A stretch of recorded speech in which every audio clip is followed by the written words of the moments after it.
fly with Diddy, Diddy, I'm fly. Here's a cleaned up and more structured version of your paragraph, the fallout of Foolio's funeral, how his rivals took disrespect to a new level.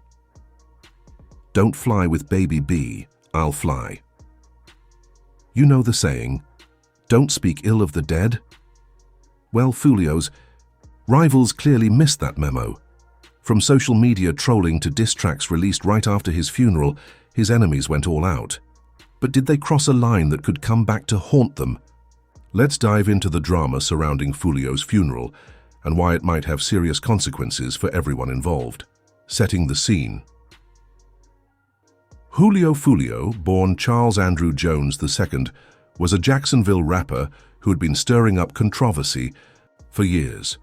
Raised in Hilltop Village, a neighborhood he once called the worst in Jacksonville, he grew up surrounded by violence, drugs, and crime. At just 11 years old, he witnessed a murder firsthand. By 13, he lost his father to gun violence. It was a brutal start to life, and as he got older, Foolio dove headfirst into the streets. He became notorious for his long-standing beef with fellow Jacksonville rapper Youngeen Ace. Their crews, KTA and ATK, were locked in a vicious rivalry that played out like a modern-day version of West Side Story, but with real bullets instead. Turf dance battles. Foolio was especially known for his ruthless diss tracks. One of his most infamous moves? Filming a music video in the cemetery where Ace's brother was buried. That level of disrespect made him a lot of enemies, and in the world he lived in, those grudges don't just fade away. The night. Everything changed. On June 23, 2024, Foolio was in Tampa, Florida, celebrating his 26th birthday. The party was in full swing, but in the parking lot of a Holiday Inn, his life came to a sudden, violent end. You'd think that would be the end of the story. But for Foolio, even death wasn't enough to stop the hate. The disrespect continues. As soon as news of Foolio's death hit the internet, his rivals wasted no time mocking him. One of the biggest trolls was Foolio Sosa, who immediately started posting memes and disrespectful comments. He even uploaded a photo of himself drinking Don Julio tequila, captioning it, "Sipping Don Julio while smoking Foolio." If that wasn't enough, when Foolio's funeral took place on July 6th, Sosa doubled down. His social media was flooded with insults, mocking every detail of the ceremony.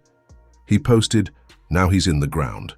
Stop with these fake, I'm still alive posts." That wasn't all. Foolio's enemies ridiculed everything from the dove, released to the memorial paintings, and even the songs played at the service. It was as if they were determined to get the last word, even though Foolio was no longer around to respond. Adding fuel to the fire, Youngeen Ace, Foolio's biggest rival, dropped a new track called Ready to Die right after the funeral. In it, he taunted Foolio's crew, basically calling them too scared to retaliate. It was a blatant provocation, hitting Foolio's camp while they were still grieving. Why so much hate? Foolio wasn't exactly known for keeping the peace. He had a long history of dissing dead rivals, making enemies left and right. His name was always tied to controversy, and many of his opponents saw his death as karma coming full circle. But here's the thing. In street politics, disrespecting the dead doesn't go unnoticed. The question now is, did Foolio's rivals go too far? And will their actions spark even more violence in a cycle that never seems to end? This version is more polished, engaging, and structured, while keeping the raw intensity of the original. Let me know if you want any further tweaks. We ain't no, you know what I'm saying? We want to kill each other. We did neutral. I mean, I've interviewed Young and Ace a couple times. Yeah. The beef supposedly started over something as minor as a missed handshake at a Kodak Black concert. Hard to believe, right? But from that small moment, things spiraled out of control. What followed was a cycle of shootings, diss tracks, and non-stop tension. Foolio had a reputation for pushing things to the extreme. He openly dissed dead rivals in his songs, filmed provocative music videos, and constantly stirred up controversy. At one point, he even dropped his own address in a track, daring his enemies to come after him. Talk about playing with fire. But here's the wild part. Foolio and Youngin Ace weren't always enemies. In an interview, Foolio revealed that they used to be cool, running in the same circles and knowing the same people.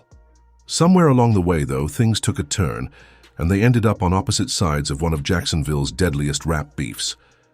I'm from Wasabi. It was my little brother's 23rd birthday. And, we was just hanging, you know what I'm saying? We don't want on too much, though. We was just chilling, though, you know what I'm saying? We really out of our body, though, you know what I'm saying?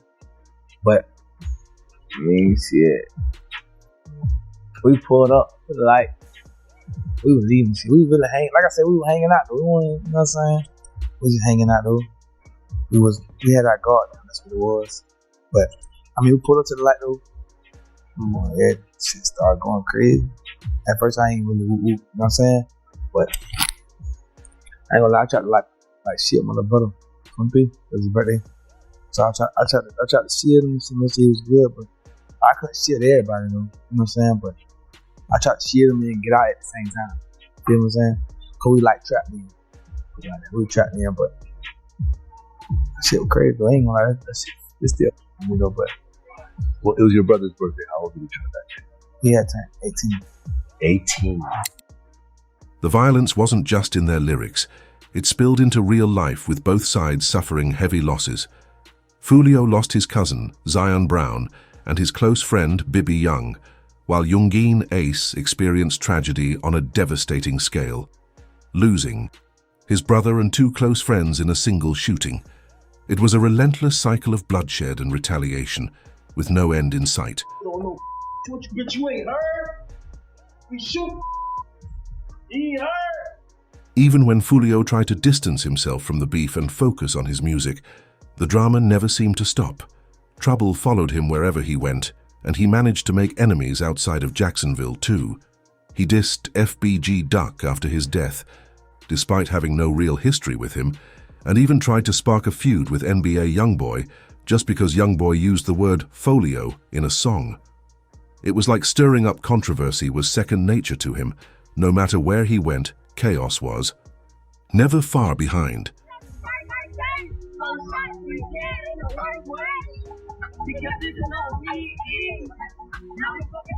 Now back to the funeral drama.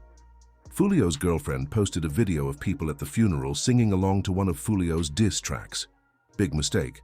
One of ATK's affiliates, a guy called T-Shot, responded by posting an old video of someone making threats. It was like a not-so-subtle warning to Foolio's girlfriend. Even at the funeral, the beef was still going strong. Don't know. You aren't hurt. We shoot you aren't hurt. But here's where Foolio is still alive gets really wild. Someone's been using Foolio's Instagram account to make posts claiming he's still alive. They're saying stuff like his grandma does voodoo and posting memes of him rising from the casket like The Undertaker. Talk about keeping the drama going even after death. But it's not just the rivals doing the trolling. Foolio's own crew has been keeping his name alive in their own way. They've been using his account to promote his music and even brag about making money off his death. One post claimed Foolio was the first rapper to make $250,000 off a promo after death. Talk about cashing in. Now you might be thinking, isn't all this disrespect going too far? And you wouldn't be alone. Some people are saying it's crossed the line. I don't just end when someone dies. I mean, the guy's dead, right? Shouldn't they let him rest in peace?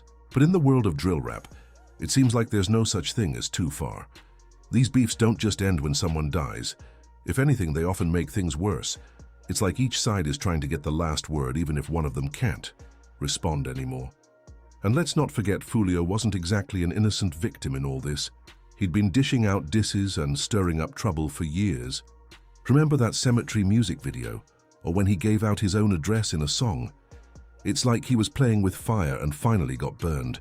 Now here's where it gets really Blanco Money is interesting right after this Blanco. Money footage hits the internet. Foolio's Instagram account drops a bomb. It comments, "The best fuel pump.